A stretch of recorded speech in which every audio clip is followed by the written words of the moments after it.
Image à l'appui, l'armée israélienne affirme avoir découvert une cache d'armes des forces du Hezbollah à 500 mètres d'un poste de la FINUL, la force des Nations Unies déployée dans le sud du Liban. Un élément de plus à charge contre ces casques bleus qui, pour Benyamin Netanyahou, n'ont décidément rien à faire dans la région. Le Hezbollah utilise les installations et les positions de la FINUL comme couverture pour attaquer les villes et communautés israéliennes. Israël a tout à fait le droit de se défendre contre le Hezbollah et continuera à le faire. Nous regrettons tout préjudice causé au personnel de la FINUL. Mais la meilleure façon d'assurer la sécurité de la FINUL est que celle-ci tienne compte de la demande d'Israël et se mette temporairement hors de portée des armes. Dimanche, la FINUL avait dénoncé des violations choquantes faisant état d'une entrée en force de 2 chars de Tsahal contre une de leurs positions, des attaques unanimement condamnées par l'Union européenne. Il est totalement inacceptable d'attaquer les troupes des Nations Unies. Des attaques inacceptables pour la communauté internationale, alors qu'au moins 5 soldats de la FINUL ont été blessés ces derniers jours. Pas question non plus pour l'ONU que ces casques bleus quittent leur position. La décision a été prise que la FINUL resterait pour l'instant sur toutes ses positions. En dépit des appels des forces armées israéliennes d'évacuer celles qui sont situées sur la ligne bleue. Des casques bleus pris en tenaille entre le Hezbollah et Israël, bien décidés à rester dans la zone frontalière du sud Liban pour plaider la désescalade dans la région. Et pour parler de la situation au Proche-Orient, mes invités m'ont rejoint en plateau. Merci d'être là. Maya Kadra, bonjour. Bonjour. Vous êtes enseignante et journaliste franco-libanaise. Merci d'être avec nous sur France Info cet après-midi. Martine Gouzelan, bonjour. Bonjour. Vous êtes grand reporter, spécialiste du Moyen-Orient et rédactrice en chef de la revue Écran de veille. Merci d'être avec nous. Puis Christophe Gasquer, notre spécialiste des questions internationales à France Bonsoir, Info Fanny. Télé. Merci d'être là. On vient de voir ce sujet, l'entrée des chars israéliens sur les positions de la FINUL, les casques bleus blessés. Est-ce qu'on a franchi un cap de la part de la politique israélienne? Je ne sais pas laquelle de vous deux veut répondre en premier. Écoutez, Martine Gozlan. Oui, un cap de la part de la politique israélienne. Non, on a franchi un cap en matière de découverte. De ce qui se passait aux abords des bases de la FINUL et de ce qui se passait en souterrain, dans les tunnels, où le Hezbollah, à peu près 150 mètres, 200 mètres d'une tour d'observation de la FINUL, avait entassé au fond du tunnel des armes, des roquettes, quelque chose d'extrêmement sophistiqué. Il y avait tout un plan d'attaque, la copie conforme du 7 octobre, un plan d'attaque des populations israéliennes. Donc on a franchi un cap dans le fait que cette affaire devient une affaire FINUL, alors que c'est une affaire Hezbollah, mais finalement, on va de découverte en découverte. C'est absolument stupéfiant, tout ce qui a été découvert. Maya Kadra, une réaction peut-être, parce qu'on voit quand même que là, Israël n'écoute plus les injonctions de l'ONU. Voilà, et là, on a quand même franchi, à un moment donné, un cap quand même.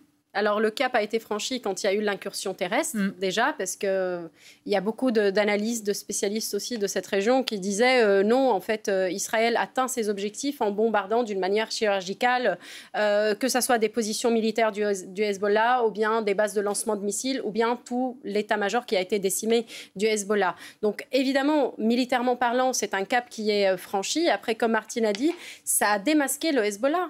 À 100 mètres, à 200 mètres des bases de la FINUL, des tours de guet aussi, on a découvert des tunnels remplis de missiles. Il y a des combattants du Hezbollah qui ont été capturés dans des tunnels de plusieurs centaines de mètres de long où ils étaient presque indépendants. Ils avaient tout ce dont ils avaient besoin. Et les tunnels aussi, ce réseau-là, ce grand lacis de tunnels souterrains faisait que certains villages communiquaient avec d'autres villages et les entrées des tunnels pouvaient être parfois dans des chambres d'enfants. Ça communiquait avec des lits d'enfants. Donc les photos que j'ai vues même en provenance des télés libanaises étaient quand même impressionnantes. Donc c'est le Hezbollah démasqué. C'est la mission de la FINUL aussi qui est remise en question. Pourquoi est-ce que la FINUL n'était pas capable d'appliquer la 1701 ? Alors ça, on va y revenir plus précisément sur les compétences de la FINUL, effectivement. Oui, mais c'est que la FINUL n'a pas été soutenue par l'État libanais pour appliquer aussi les résolutions internationales. On va y revenir dans le détail. Mais là, encore une fois, pour revenir à ce rapport entre Israël et l'ONU, on voit que c'est de plus en plus tendu, de plus en plus menaçant. Comment expliquer qu'Israël n'applique pas les recommandations de l'ONU, les injonctions de l'ONU? Et en même temps, comment expliquer aussi ce que vous disiez, c'est-à-dire comment ça se fait que l'ONU ne défende pas Israël quand... D'abord, la première résolution sur le Liban, c'est quand même la résolution à laquelle Maya faisait allusion, la résolution 1701, qui date de 2006 et qui a fait mission, donc ordonne que tout soit fait pour faire respecter le désarmement sur la frontière israélo-libanaise. Oui. Et la fonction de la FINUL, c'était précisément de faire obstacle et d'être une sorte de tampon et de barrage militaire et militaro-éthique, j'ai envie de dire, pour empêcher tous les acheminements d'armes. Or, ce qu'on vient de voir prouve que c'était faux, parce que comment, avec des tours d'observation, avec une telle présence quand même, le fait de creuser des tunnels, a-t-il pu comme ça rester totalement ignoré des 10 observateurs de la FINUL? Ça pose un énorme problème. Donc maintenant, ça va la remise en cause des missions de la FINUL et l'accusation faite par Israël d'une sorte de trahison de ces missions monte maintenant en conflit Israël-ONU. Mais il y a cette cascade de faits qui se sont enchaînés et qui sont très problématiques pour la force des Nations Unies. On a aussi deux narratifs. Il y a le narratif israélien qui n'est pas nouveau, et qui est même depuis Gaza, qui est de dire... avec l'UNRWA notamment, regardez, en l'occurrence, le bras de fer entre Benjamin Netanyahou et l'ONU date quasiment depuis le 23 octobre 2023, c'est-à-dire quelques semaines dès l'offensive à Gaza. Et de l'autre côté, on a aussi effectivement cette FINUL, cette force d'interposition qui, quoi qu'on en dise, doit rester, en tout cas c'est la volonté du ministre français des armées, il l'a répété, Sébastien Lecornu qui l'a rappelé, Giorgia Meloni a annoncé qu'elle se rendra au Liban, elle aussi c'est un pourvoyeur, l'Italie, on le rappelle, l'Italie, l'Espagne, la France, l'Irlande sont les pourvoyeurs de la FINUL, donc eux souhaitent que cette force d'interposition, et c'est effectivement le nom quand même de la FINUL, elle doit être là. Alors certes, on peut critiquer cette FINUL en disant qu'elle compte finalement les balles de chaque côté. Néanmoins, on ose imaginer le pire si elle n'était pas là. C'est plutôt ça la question. C'est vrai ce que Christophe vient de dire. Juste, si je peux juste me permettre, il y a eu tout un débat au Liban autour de la prorogation ou pas du dernier mandat de la FINUL. Et il y avait des partis, des factions politiques qui ne voulaient pas. Et c'était les partis qui étaient proches du Hezbollah, pour ne pas dire le Hezbollah lui-même, qui s'opposait à la prorogation de la mission de la FINUL. Donc ça a créé tout un débat qui a divisé le pays et en fin de compte, ça a été prolongé leur mandat. Je voudrais vous faire réagir à cette phrase qui a été rapportée visiblement d'Emmanuel Macron lors du Conseil des ministres ce matin pour illustrer les tensions entre Israël et, au-delà de l'ONU, la communauté internationale qui lui donne des injonctions au cessez-le-feu qui ne sont pas entendues. Je vous propose donc de lire ces propos qui sont visiblement rapportés d'Emmanuel Macron au Conseil des ministres ce matin. Monsieur Netanyahou ne doit pas oublier que son pays a été créé par une décision de l'ONU. Ce sont donc les mots d'Emmanuel Macron pendant le Conseil des ministres, en allusion donc au vote en novembre 1947 par l'Assemblée générale des Nations Unies du plan de partage de la Palestine en un État juif et un État arabe. Qu'est-ce que ça signifie ? Le ton est en train de se durcir.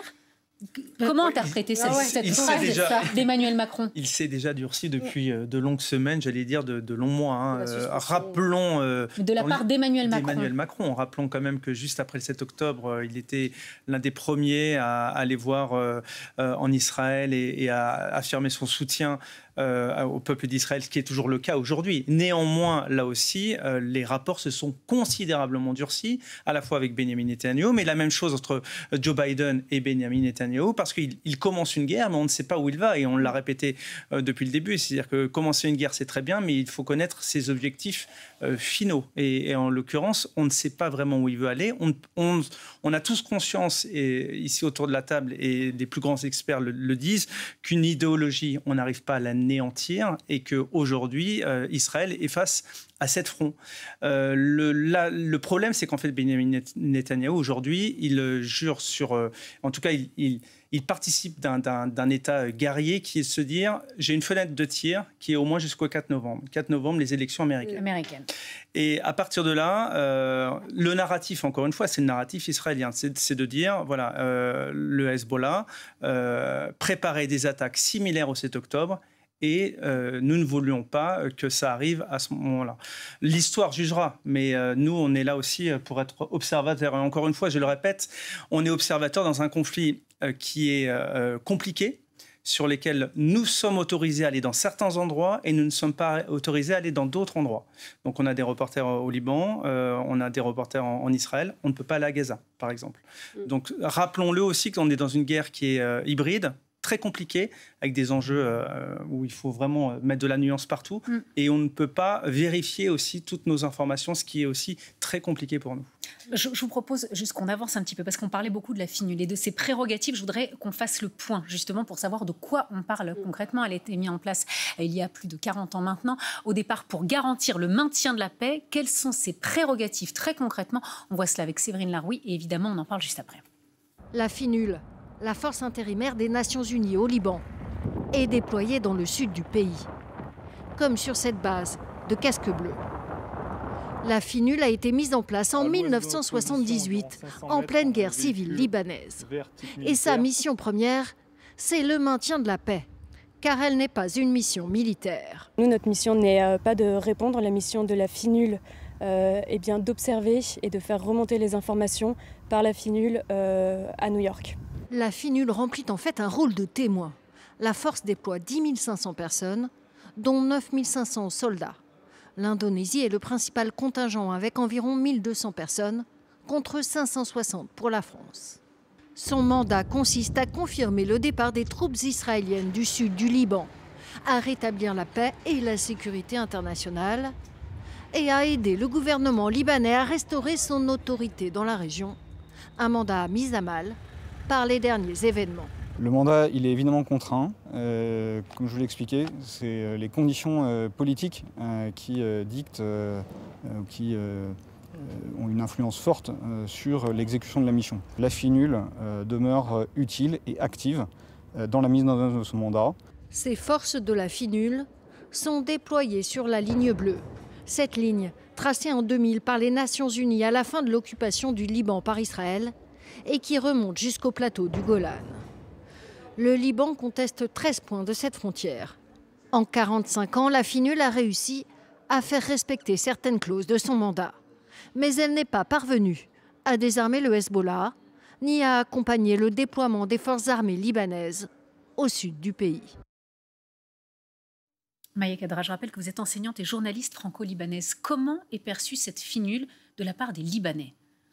Alors déjà, d'une manière générale, les Libanais sont rassurés quand il y a la finule au sud du pays. C'est vraiment, même si leur présence, elle est symbolique et qu'aujourd'hui, le Liban a besoin de beaucoup plus de symboles que des symboles, mais leur présence rassure. Le fait qu'il y ait des soldats de la finule, par exemple, dans des boîtes de nuit à Beyrouth, ça rassure aussi. On se dit, ah voilà, il y a quelqu'un pour nous protéger. C'est quelque chose de très psychologique. Après...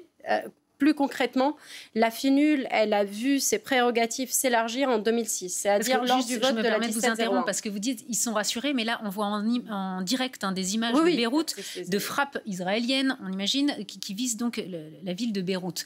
Donc, je parlais en temps de paix, quand on voyait le casque bleu, c'était quelque chose de rassurant. Mais là, est-ce que maintenant, bien accueilli.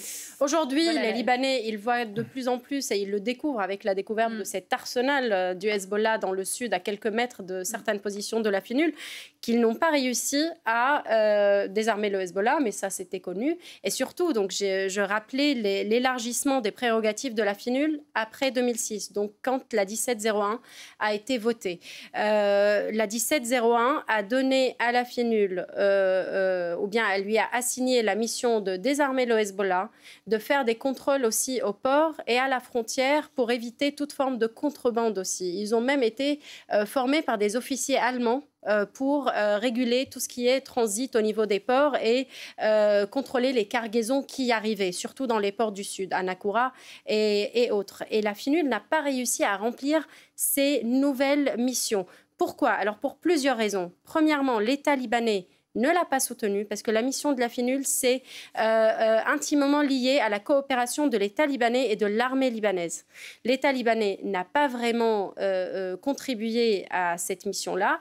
L'armée libanaise empêchait la FINUL, quand ce n'était pas le Hezbollah, d'accéder à certains villages et à certaines positions. Je peux vous citer des articles, alors, mais pourquoi, pourquoi? Parce qu'il faut savoir que les grands officiers et les grands généraux de l'armée libanaise qui étaient nommés dans le sud, était nommé par le chef de l'appareil sécuritaire du Hezbollah, qui a été visé, donc Wafik Safa, dans le dernier bombardement sur Beyrouth. C'est lui qui prenait les décisions pour l'armée libanaise. Donc il y a vraiment cette intersection d'intérêts entre État libanais, Hezbollah, armée libanaise, et l'État libanais est complètement phagocyté par le Hezbollah. Parce que là, on entendait dans le sujet, et je cite notre journaliste, une des missions, aider le gouvernement libanais à restaurer son autorité dans la région. Si le gouvernement libanais ne veut pas être aidé, il fait tout pour entraver la mission de la FINUL. On ne peut pas en vouloir à la FINUL, mais plutôt à l'État libanais. C'est absolument passionnant ce que nous dit Maya Kadra. Parce que là, je reconnais en accéléré la tragédie libanaise. Et finalement, pour revenir très brièvement sur les propos d'Emmanuel Macron, on voit très bien qu'il arrive très mal à se situer dans la réalité, dans le réel proche-oriental. Qui n'est pas si compliqué que ça, finalement. Je suis désolée de briser, parce qu'il y a les faits. Et les faits, ce qui est compliqué, c'est le fait que le réel est sans arrêt surinterprété idéologiquement. Le problème du président de la République française, c'est qu'il est traversé par des injonctions contradictoires permanentes. Mais il n'est pas le seul. Mais quasiment l'ensemble des pays. Il n'est pas le seul, mais c'est le président français. Et je veux dire, dans la communauté internationale, Benyamin Netanyahou est quasiment unanimement condamné. Oui, certes, Benyamin Netanyahou, mais là, dans la guerre qui se produit, dans l'offensive, qui est une riposte, en fait, qui est une riposte d'Israël, au fait que dès le 8 octobre, le Hezbollah a déclaré la guerre à Israël en se rangeant aux côtés du Hamas. Donc, si vous voulez, lorsque vous avez des tunnels, des jeeps, des masses d'hommes, ils sont extraordinairement nombreux. Et vous savez, selon tous les experts militaires, un haut fonctionnaire, je crois, américain de l'establishment militaire disait aujourd'hui au Financial Times que le Hezbollah n'avait utilisé qu'un dixième de ses capacités militaires, quand on sait que tout ça risque de déferler sur la Haute-Galilée, sur la Galilée en refaisant le 7 octobre, là, on peut quand même se poser des questions. Il y a une menace de mort. Or, cette menace de mort, pardon, je vous laisse non, excusez-moi, Emmanuel Macron, lorsqu'il s'interpose et qu'il interpelle Benyamin Netanyahou, c'est aussi pour lui dire, pour tenter une désescalade et pour tenter de calmer le jeu. Lorsque vous dites effectivement, et ce qui est vrai que le Hezbollah est 10 fois plus armé, préparé que le Hamas, quand on voit qu'un an après, le Hamas n'a toujours pas été détruit, en tout cas selon Israël, puisque des tirs continuent et qu'il y a eu encore des morts et des morts civiles. Et encore hier, au moins 4 morts, notamment dans un hôpital, selon Médecins sans frontières. Et les images sont absolument abominables à regarder. Donc on se pose quand même la question. Il y a une légitimité quand même du président français à dire au Premier ministre israélien: où allez-vous dans cette guerre? La légitimité, d'abord, la légitimité, c'est celle du réel. Or, le réel, encore une fois, est extrêmement difficile à affronter. Alors, vous pouvez parler de narratif israélien et de narratif palestinien, de narratif Hezbollah, de narratif libanais. Mais ce que nous dit Maya, encore une fois, ce sont les faits. C'est-à-dire que ce qui se passe, on est en train de parler du Liban, ce qui se passe au niveau du Liban, c'est un État qui a été plongé dans la déroute, la dévastation et la ruine par une organisation terroriste. Et finalement, le pays qui est limitrophe de cette dévastation, c'est Israël. Que doit faire Israël? Obéir aux injonctions. Finalement, c'est très compliqué. C'est très compliqué parce que d'un côté, on a une morale internationale. Il y a le droit international. Il y a un droit international, mais où est le droit quand finalement, où est le droit? Où se situe le droit quand on est du côté libanais, du côté du Hezbollah? Est-ce que le Hezbollah a le droit de semer la mort en Haute-Galilée? Maya Kadra, vous direz oui, juste un commentaire sur la différence entre Hamas et Hezbollah. C'est vrai qu'après un an de guerre à Gaza, la facture humaine, elle est énorme et ça va au-delà de la tragédie. Mais il y a une différence entre Hamas et Hezbollah, c'est l'organisation. L'extrême organisation du Hezbollah le rend extrêmement fragile parce que ça a permis de traquer tous leurs chefs. Ils ont un système de télécommunication qui a pu être piégé, que ce soit au niveau des pagers, oui, les beepers, ou bien que ce soit au niveau aussi des autres moyens de télécommunication qu'ils utilisent. Le fait qu'ils soient organisés au niveau de l'infrastructure a tout rendu aux Israéliens et aux renseignements israéliens dévoilés. Et le fait qu'ils aient aussi participé à la guerre en Syrie a rendu aussi leur déplacement facilement traçable. Le Hamas, il est beaucoup plus entériné, je dirais, dans la société de Gaza, ce qui le rend imprévisible. Le Hezbollah est prévisible dans ce sens. Je voulais qu'on revienne quand même sur une question sur la finule, puisqu'on voyait ces missions. Mission première, le maintien de la paix et faire remonter des observations et des informations. Visiblement, ils n'ont pas pu faire remonter les informations sur l'armement du Hezbollah dans le sud Liban. Ils n'ont pas pu non plus empêcher Israël d'entrer dans des chars, avec des chars dans le sud Liban. Est-ce qu'il va peut-être falloir revoir le cahier des charges de la finule? Parce qu'en fait, là, se pose quand même la question du cahier des charges et des compétences et de la finule. Est-ce que ça, c'est quelque chose qui peut être envisagé ou... En tout cas, c'est urgent. Parce que là, il faut vraiment qu'il n'y ait plus d'affrontement entre l'armée israélienne et la finule, parce que ça peut mener à de grands problèmes diplomatiques, et ça c'est un euphémisme, si ce n'est pas à des tensions majeures entre les pays qui soutiennent la finule et qui financent aussi la France, l'Italie, l'Irlande notamment, et les Israéliens. Donc aujourd'hui, il faut, je ne sais pas, revoir le cahier de charge en effet de la finule, parce qu'ils ne peuvent pas rester dans leur position. Si d'observateurs, là quand il y a une guerre en cours, oui. Certains postes, ou sinon il faut dire aux Israéliens, ne vous approchez pas de la finule, parce que quand même, c'est une force de maintien de la paix. C'est ce qui a été dit, c'est ce qui leur a été dit d'ailleurs. Voilà, donc c'est toute la difficulté aussi, c'est force de maintien de la paix. Oui, mais quand ils ne peuvent pas entrer en conflit. Votre question était très juste, Fanny, sur le problème de la finule aussi, c'est de se mettre d'accord. C'est plus facile lorsqu'on en est un pays. Là, c'est une agglomération, l'ONU, de plusieurs pays. Rien qu'au niveau de l'échelle européenne, demain il y aura une visioconférence d'ailleurs avec les principaux dirigeants européens, la France, l'Espagne, l'Italie, l'Irlande, pour se mettre d'accord justement sur une position au moins européenne. Et après, à l'échelle de l'ONU, c'est toute la difficulté aussi de l'ONU. C'est qu'il y a énormément de membres et que pour mettre tout le monde d'accord, c'est extrêmement compliqué. Alors, on est dans une phase effectivement d'observation depuis longtemps.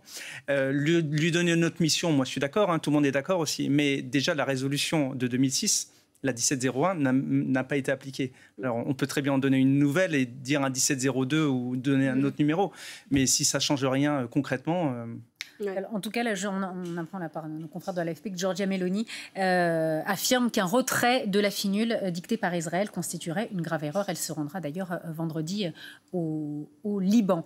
Est-ce que les Libanais attendent encore quelque chose de la communauté internationale? Ils attendent beaucoup de la communauté internationale, oui, en effet.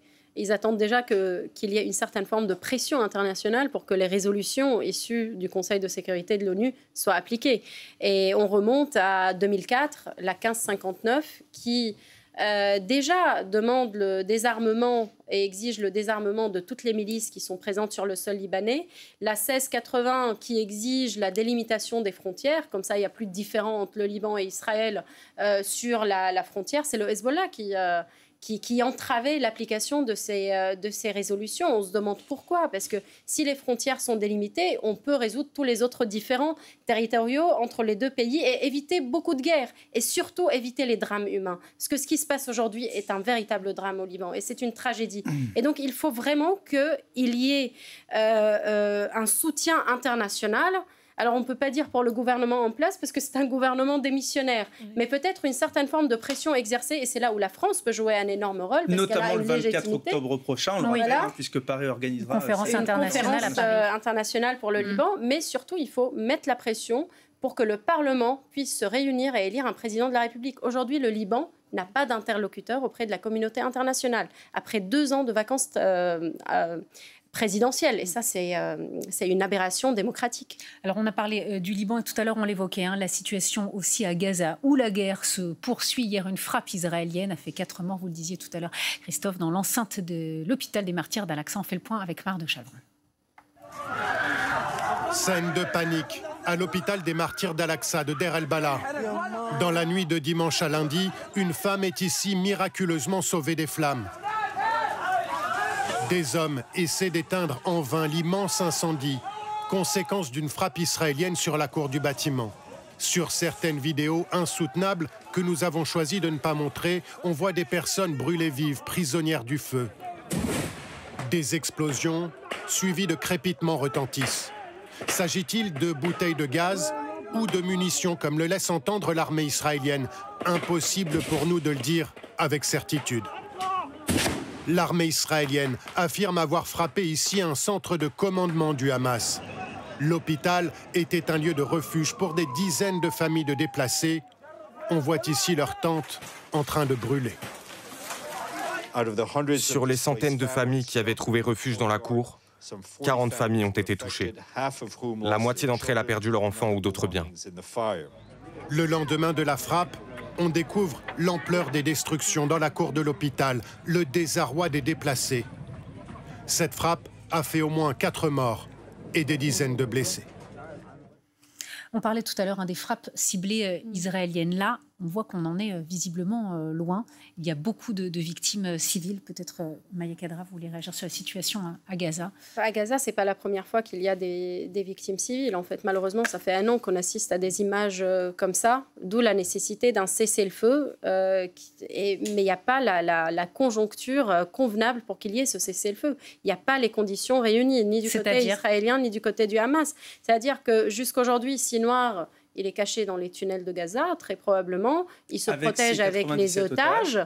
Avec les otages, ce qui complique extrêmement les choses. Il y a toujours des roquettes qui sont tirées de Gaza. On se demande, mais après 1 an de destruction, comment est-ce qu'ils ont encore la capacité de tirer des missiles, des roquettes vers des villes israéliennes? C'est complètement absurde, et je trouve que c'est irresponsable aussi de la part du Hamas, qui continue à mettre de l'huile sur le feu. Et côté israélien, il n'y a aucune forme de... il ne ménage pas, je pense, beaucoup les civils. Je ne dirais pas génocide, parce qu'il n'y a pas encore de décision de la part de la Cour internationale de justice, et je n'aime pas utiliser ces mots-là, mais je pense qu'il y a eu des crimes de guerre sur lesquels il faudrait enquêter, parce que les images, c'est pas quelque chose d'irrégulier. C'est régulièrement, il y a des images qui nous parviennent de Gaza, et ça fend le cœur. Voilà, et on rappelle le lourd bilan de plus de 40 000 effectivement, victimes. Selon Médecins sans frontières, d'ailleurs, cet hôpital qui a été visé plusieurs fois, dont au moins 3 fois ces 3 derniers mois.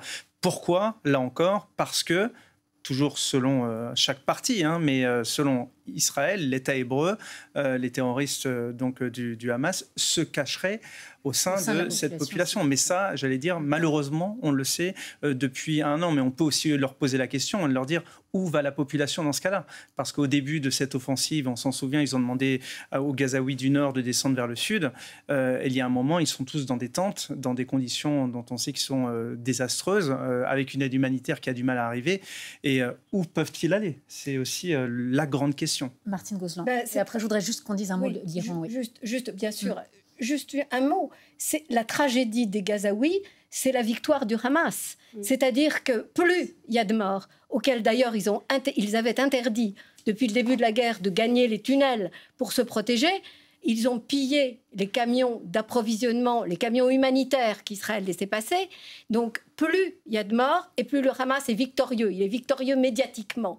Vous voyez bien l'énorme campagne de propagande de soutien à Hamas qu'on confond avec la cause palestinienne, bien injustement. Et je voulais dire aussi, d'un mot, la tragédie aussi d'Israël, c'est Benjamin Netanyahou qui est tombé dans le piège du Hamas après le 7 octobre, parce que finalement, c'était un piège qu'on lui a tendu. Et à l'époque, que ce soit Joe Biden ou les autres lui ont dit calme-toi. Et finalement, on voit bien que... Pardon, Fanny, vous aviez une autre question? Non, pardon, oui, parce qu'il reste très peu de temps. Je voulais qu'on dise en un mot, Christophe, la riposte aux frappes de missiles iraniens.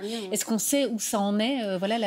Juste pour finir cette page, c'est quand même un des sujets, c'est aussi la menace iranienne. Et c'est une question primordiale. Et malheureusement, il nous reste très peu de temps. Je voulais qu'on l'aborde. De manière très courte. Il y a 15 jours, effectivement, mardi, il y a 15 jours, cette attaque de 200 missiles. J'étais sur place. Je peux vous dire qu'effectivement, ça a résonné dans le pays et que l'attaque était massive. C'était la première fois depuis la création de l'État hébreu d'avoir une attaque aussi massive de la part de l'Iran. Il y aura une réplique, c'est sûr. La question, c'était de savoir comment et sous quelle forme. Ce qui est certain, c'est que les États-Unis ont dit pas le pétrole, vous ne touchez pas aux installations pétrolières, ni aux installations nucléaires. Ce serait donc normalement des installations militaires. Après, ça fait aussi partie du jeu de la guerre. Israël ne va pas dévoiler concrètement ce qu'elle va faire, mais elle va répliquer, c'est sûr. Sous quelle forme, on ne le sait pas. Oui, d'ailleurs, et quand Benjamin Netanyahou a précisé que la riposte sera en fonction de son intérêt national. Et de son agenda. Mais juste une seconde. Il y a aussi des capacités militaires importantes. Et du côté d'Israël, il y a eu une faille, malheureusement, du côté israélien, avec ce défaut de la défense aérienne, avec l'intrusion d'un drone du Hezbollah. Et ça, là, il y a beaucoup de choses qui sont en train de se mettre en place, à savoir l'envoi aujourd'hui, sont arrivés des systèmes d'armement aérien américains sans lesquels Israël ne peut pas faire grand-chose. Merci beaucoup Martine Gozlan, merci à Maya Kadra, merci à toutes les deux d'avoir été avec nous sur ce plateau, merci Christophe Gascard d'avoir été avec nous.